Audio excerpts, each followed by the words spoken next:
You're due for a change of scenery, so see yourself in Harford County with outdoor fun for everyone.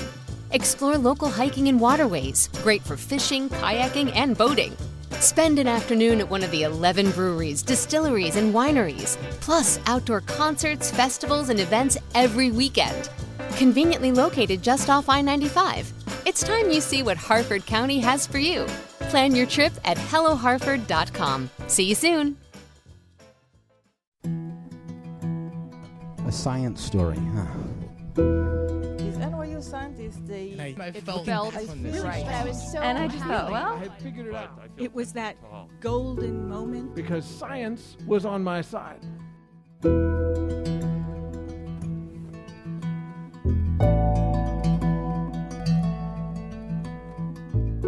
Hey everyone, welcome to The Story Clutter, where true personal stories about science help us to discover how weird, complicated, and deeply human this world can be. I'm your host, Misha Gajewski, and in today's episode, both of our stories highlight just how far some people are willing to go for loved ones. Both these stories might have you questioning how much you love the people in your life, but like, in a good way. Anyway, I can't wait for you to hear these stories, so let's jump in. Our first story is from writer, comedian, and storyteller Bailey Swilley. Her story was recorded in October last year at our go-to spot, Caveat, in New York. Here's Bailey.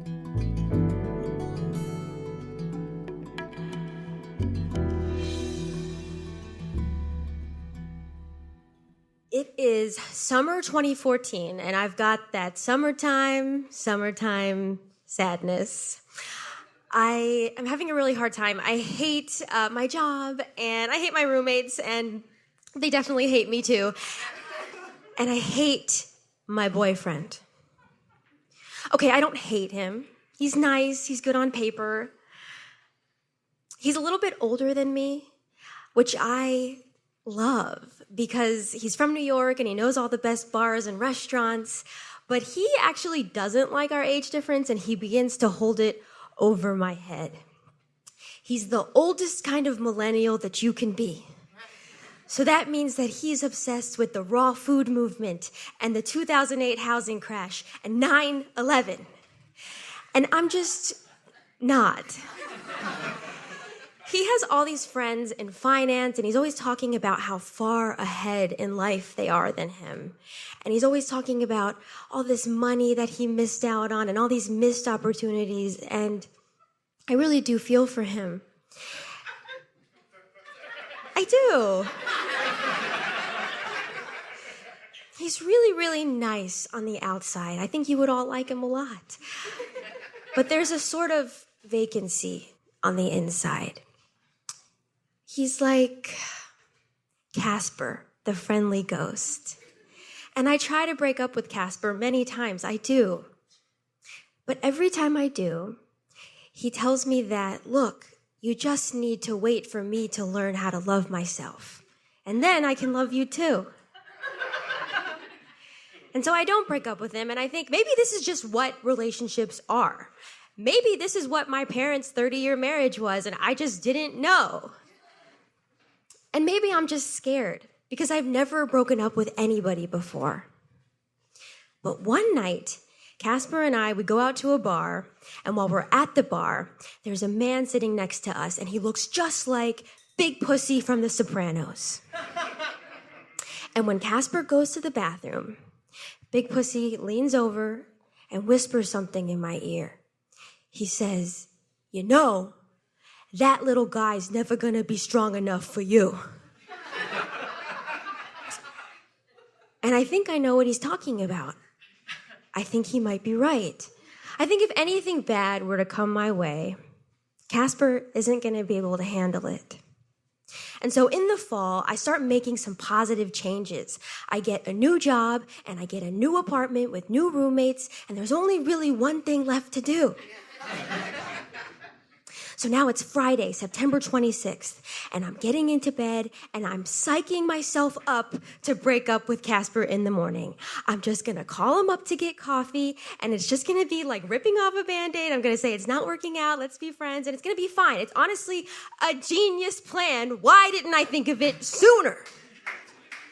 I go to sleep that night, very, very confident.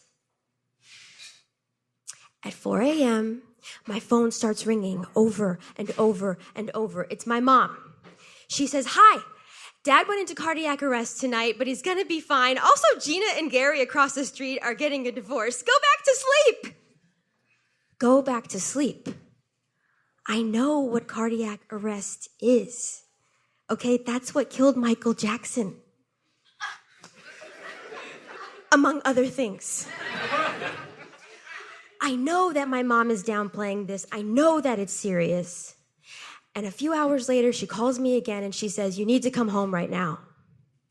So I pack up my bag and Casper asks me if he can come too. And I tell him, "No, please don't." Because I don't want to worry about him. I know that I can't worry about Casper right now. I have to worry about my dad.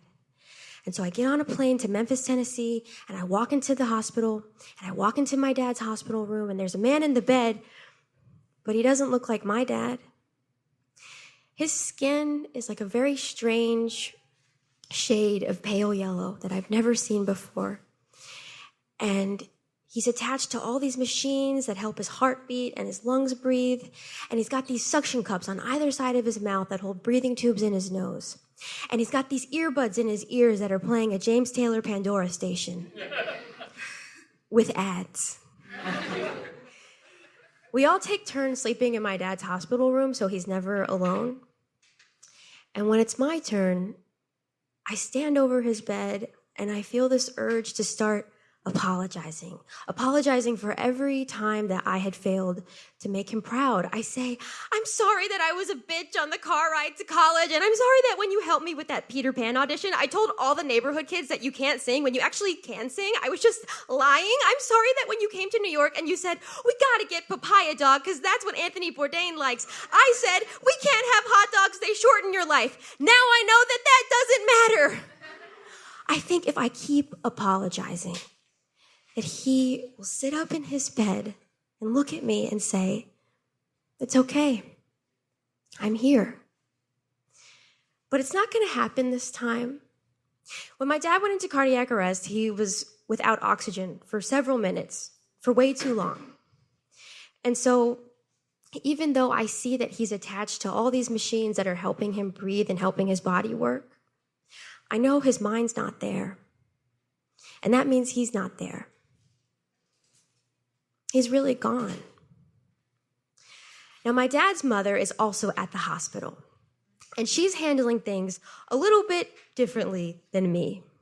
My dad's mother is 4'9", 80 years old, from Taiwan, and she's very mean. In fact, her defining quality is that she's mean. She's very, very hard on all of us, and she spends all of her time sitting in the waiting room and just staring at all of us. And every now and then she'll let something out like, "Ugh, everybody's got big boobs." She'll stare at my dad's youngest sister, just studying her face. And then when she's done studying, she says, "You got 2 chins. Pretty soon, you're gonna have 3. Eventually, she tires of this, and she stands up and announces, "I'm a healer, and I'm going to heal your dad." Now, we have never heard her say this before. We've never heard her call herself a healer. And so what this means is that she is running out into the lobby, and she's spending a lot of time on the phone with this woman. Now, this woman, she's another Taiwanese lady that she met on a Carnival cruise. She lives in Texas. She works at Piggly Wiggly. And she's a witch. Now, this witch is giving my ama spells for us to revive my dad into consciousness. And I don't know if we really believe in the spells, but we agree to help her because maybe she'll stop calling us all fat. So first, what my ama asks us to do, the first thing we do is we take computer paper and we print like lucky symbols on the paper, and then we hang it up in the windows of our house. And then we take my dad's clothes and we hang them up in the trees of our front yard. And then we take more of his clothes and we send them to Taiwan to be prayed over in Buddhist temples. And then we go back to the Mexican restaurant where he collapsed, and we take water and we sprinkle water all over the floor. Now we're doing all of that, and we're also still meeting with all of my dad's various doctors, his liver doctor, his kidney doctor, his brain doctor, his heart doctor. We're meeting with all of them, and we're also kind of like entertaining people. So there's like people coming in and out of the hospital to see my dad, and we're all just saying hello to them and taking care of them. And on top of all of that, we're still doing witchcraft. And so it's exhausting being a witch. And so my mom goes to my ama and she says, I don't think we can do this anymore. I think it might be time to make decisions. Now, ama looks back at us and she looks so upset. You know, she had walked into the hospital that week, a mean old grandma, but in this moment, she looks like a scared little girl. And she says to both of us, you're not giving miracles the time that they need, which is a great point. Who knows how long witchcraft takes? And as it turns out, ama has one last spell. And in order for this spell to work, only my mom can do it. And she tells us that this spell is going to be the game changer. This spell is going to be it, all right? This is going to work. And what my mom has to do is take my dad's urine and bury it in the backyard with some broken glass. I look at my Irish Catholic mother and at my Taiwanese Buddhist ama, and I am so sure that there is going to be a clash, a huge fight. But instead, I watch my mom calmly get up and ask my dad's nurse for the urine from his catheter bag. She goes home, she puts the urine into a mason jar, and then she takes a light bulb, and she breaks the light bulb, and she puts that into the mason jar, and then she goes to the garage, and she gets a shovel, and she digs a hole in the backyard all by herself and buries the pee and the broken glass all together. She comes back to the hospital, and we wait 3 days. And of course, nothing happens. At this point, my dad's muscles have atrophied.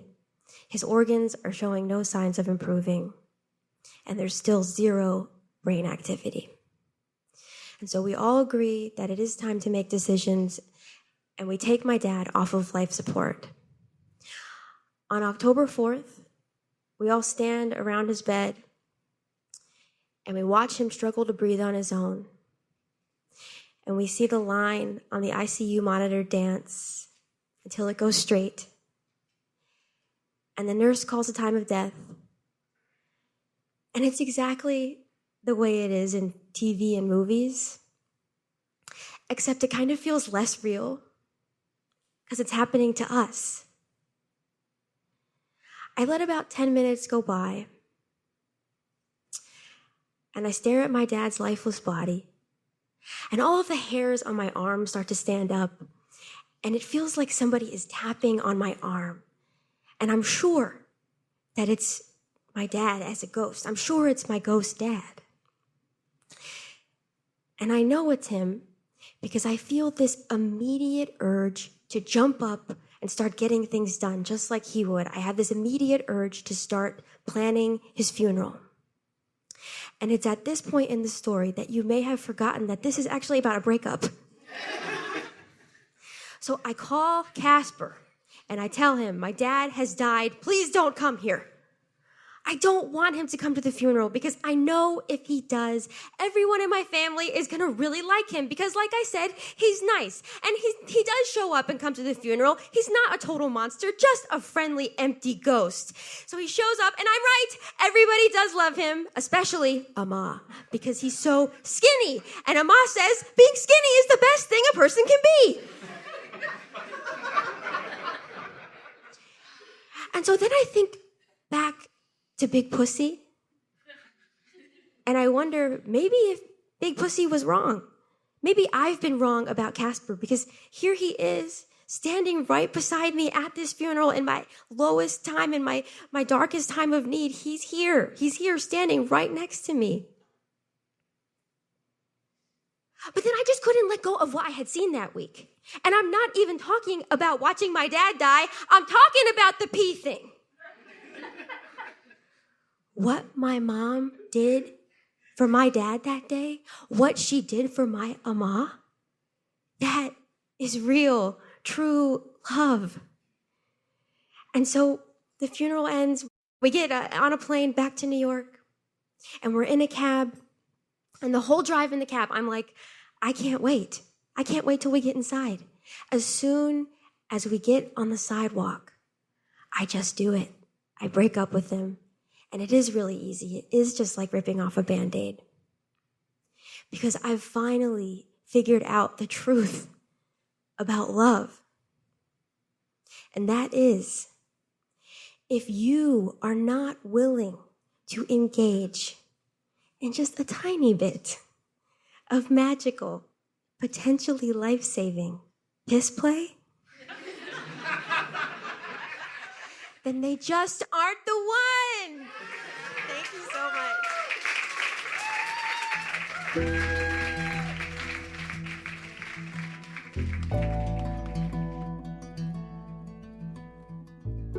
I think your willingness to perform witchcraft is a great litmus test for how much you love someone. Is it the only test? Probably not, but it might be the most unique. Anyway, if you'd like to learn more about Bailey or hear her other stories on our podcast, head over to our website, storyclatter.org. Not everyone wants to step up to the mic, and that's okay. There's another way to be part of the Story Clatter, by supporting us as a donor. Right now, more than ever, we need spaces where scientists and science communicators can share their voices. Personal stories cut through the noise. They make science human, relatable, and real. But bringing those stories to life takes resources.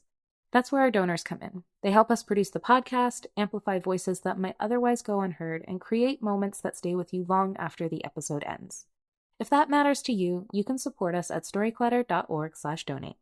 Most people give around $10 a month, but every tax-deductible contribution, no matter the size, helps keep the stories coming. Thank you for being part of it. Okay, so as someone currently deep in the nesting phase of pregnancy, I have become obsessed with making sure everything in the house is ready for a baby.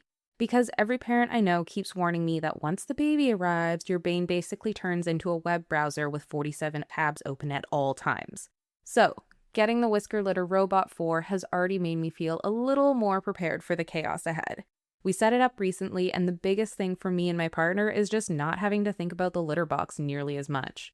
The litter robot automatically cycles after every use, and there's dramatically less scooping and cleanup involved. I genuinely think this is going to make a huge difference once we're sleep deprived and juggling newborn life, because the less daily maintenance and cleanup we have to deal with, the better. And the Whisker app has been surprisingly helpful too.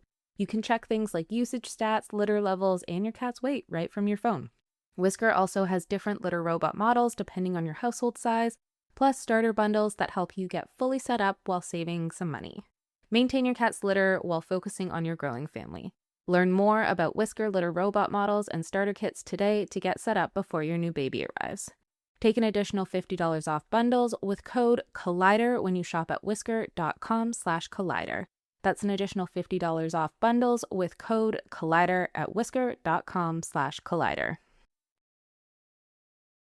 Check out our new podcast called The Persistence Lab, a show from AbbVie that tells the stories of the patients, scientists, and clinicians who are committed to driving real change in medicine and healthcare, and the resilience that pushes them forward. These aren't headlines. They're deeply human moments that show how progress happens, one step at a time. You can find The Persistence Lab now on your favorite podcast platform. Are you really buying a car online on AutoTrader right now? Really? At a playground? Yeah, really. Look at these listings from dealers. Wow, your search can really get that specific. Really? And you just put in your info and boom, car's in your budget. Mom needs a second, honey. You can really have it delivered? Really. Or I can pick it up at the dealership. Mom! One sec, sweetie. Mommy's buying a car. Mommy, I think your kid is walking up the slide. Kyle, again? Really? Auto Trader. Buy your car online. Really? Our next story is from Pam Stepansky. She's a writer, stand-up comedian, and actor. Her story is performed at a show we did in collaboration with our friends, Risk, back in December 2025. If you're fans of Risk, you might have heard this story already on their April 15th episode, Bad Medicine. But if not, here's Pam.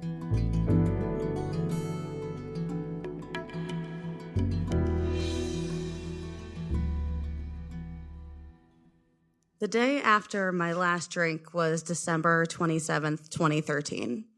I awoke in the midday at a friend's apartment, very groggy and disgusted with myself.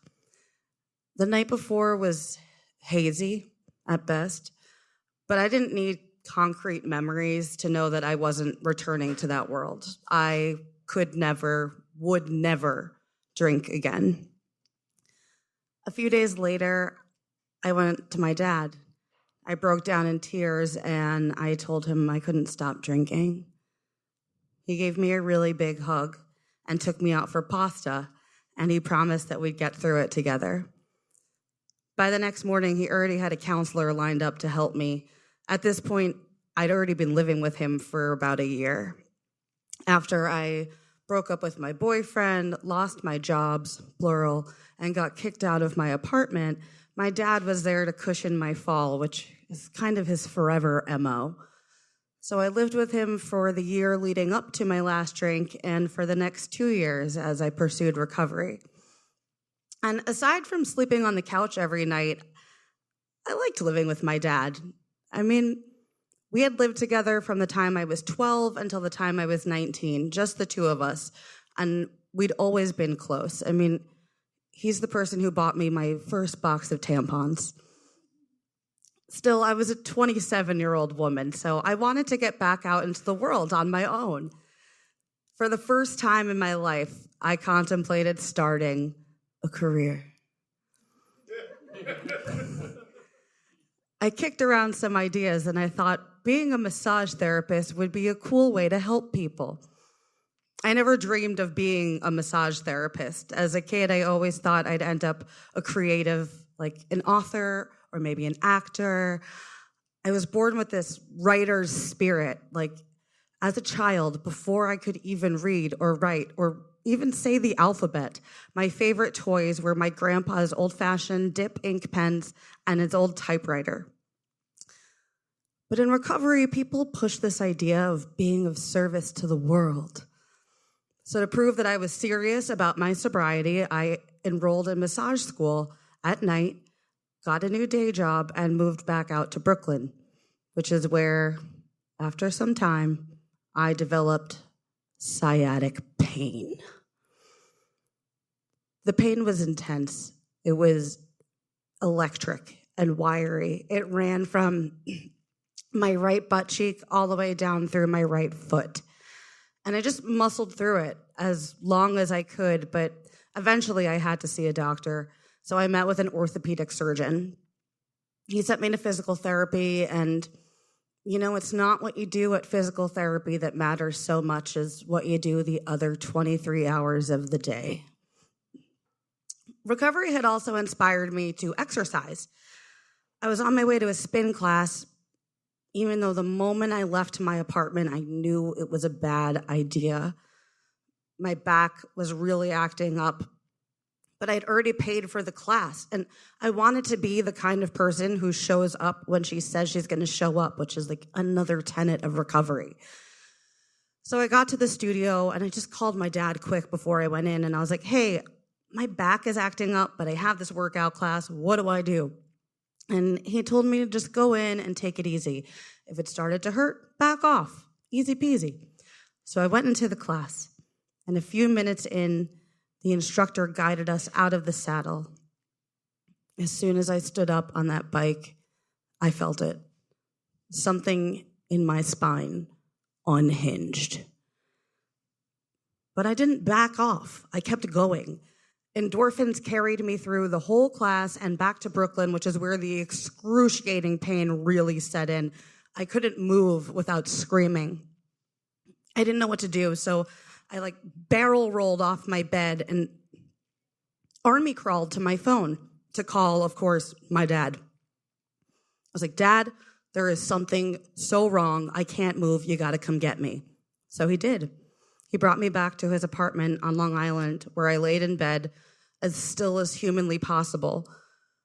I wondered if this pain could maybe be worse than childbirth, which is when I remembered the worst thing I could remember in that moment. I had my period, and it was not a light day. I called my dad over to the bedside, and I said, Dad, I have my period. And he said, okay, what does that mean? And I said, I think I need your help. So we hobbled over to the bathroom together, and I said, go get my purse. I need you to change my maxi pad. This is not a directive I ever thought I'd be giving my father, but I knew I couldn't bend over. I could not perform the task. I was defeated. He came back rummaging through my purse, and he pulled out this orange square and said, is this what you need? I nodded, and I closed my eyes, mortified. I sent my pants and underwear down, revealing a blood-soaked pad and, of course, my vagina. My dad knelt down. His head was just inches from my pubic area, and I heard the sticky release of the used pad. I peeked down with one eye open to see him very gently opening the new one, like a delicate present. He held it up and said, this way? I nodded. He stuck it on and pronounced that he was done. I swallowed, looking down, and said, you have to do the wings. He cocked his head to the side, and I explained that you had to peel the tab off and then wrap the wings around the sides of the underwear, and his eyes just like lit up in understanding as my mouth curled downward in a frown. He finished the task and helped me pull my pants back up. We got back over to the bed, and that is where my screaming continued relentlessly due to the ongoing pain. Around 2 a.m., my dad called 911 after a neighbor came by to see if someone was being murdered. The EMTs came, and they kept trying to shove me in a wheelchair, even though I told them my body wouldn't bend that way. We got into the ambulance. They gave me a shot of morphine and delivered me to the ER, where a nurse came by to give me a second shot of morphine. I told her, no, thank you. I'm a person in recovery from drug and alcohol addiction. I want the least amount of narcotics possible. She told me I couldn't refuse medication, shot me up, installed a catheter, and admitted me to a room.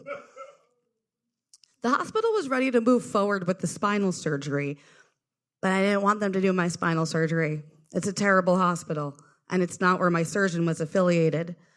But I got stuck there for 5 days. They had graduated me from morphine to Dilaudid, which is basically one medical step below heroin.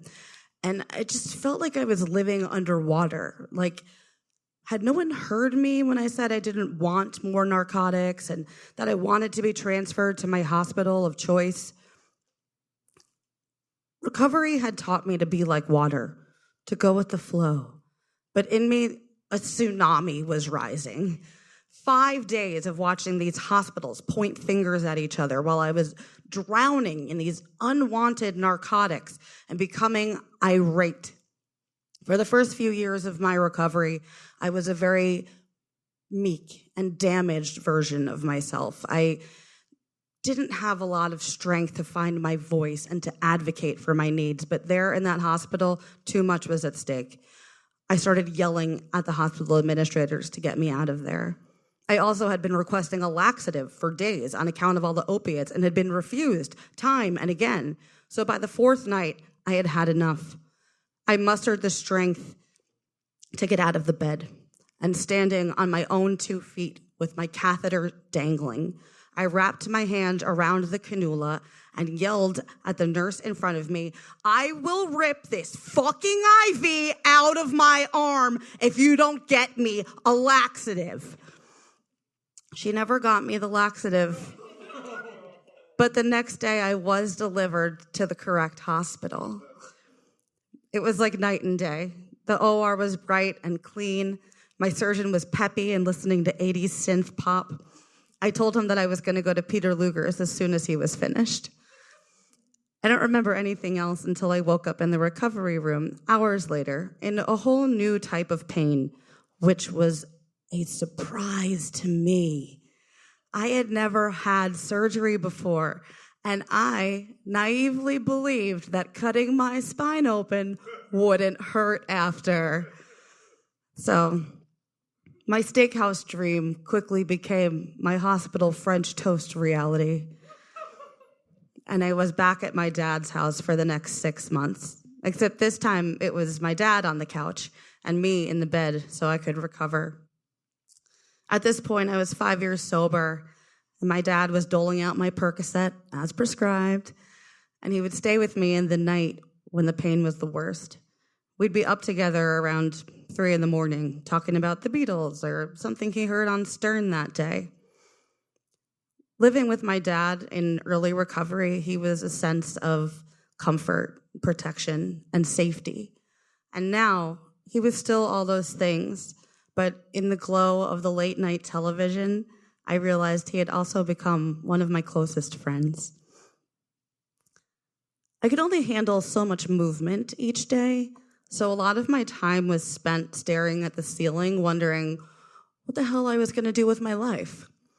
I could not go back to a 4-floor walk-up in Brooklyn, and I could not go back to massage school in my condition. I wasn't permitted to twist my spine for an entire year.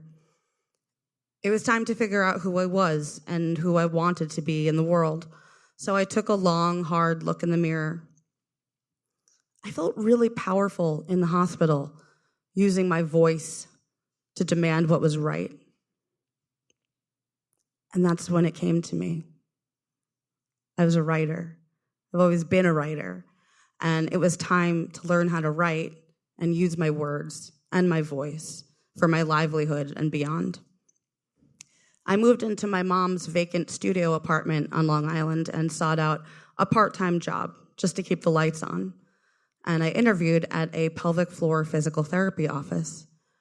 When I was asked why I wanted the position, I explained that I knew a lot about being in physical therapy, and I also only wanted a part-time job because I was building a career as a writer.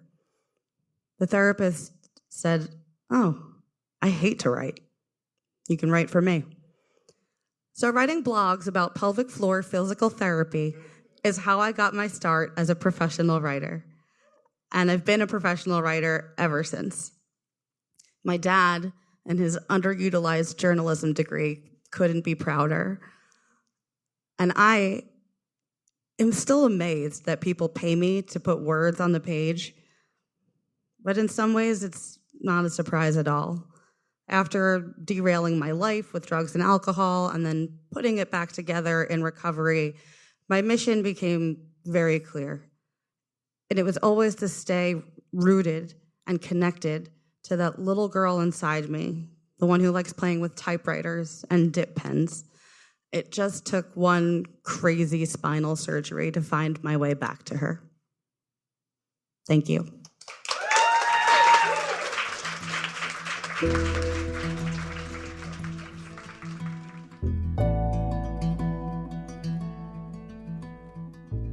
I gotta give it to Pam's dad. I don't know many fathers who would be willing to change their daughter's bloody pad. But then again, if your dad changed your diaper, a pad is nothing. Anyway, if you'd like to learn more about Pam, visit our website, storyclatter.org. Our website is just one way to connect with Storyclatter, but there are so many other ways. You can always follow us on social media. We're on Facebook, Instagram, TikTok, and Blue Sky. Head to storyclatter.org to become a financial supporter.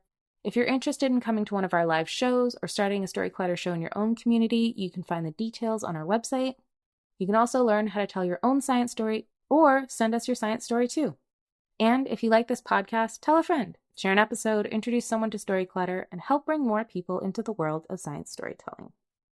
This podcast is produced by me, Misha Gajewski, along with Jen Chen, Nikisha Roberts-Washington, and Aaron Barker. The stories featured in today's episode were produced by Paula Croxon, Diana Lee, Brad Lawrence, and Aaron Barker. Special thanks goes out to the Story Clatters board and team. Our theme music is by Ghost, and next week we'll be back with a Best of Story Clatter episode from our archive. Until next time, thanks so much for listening.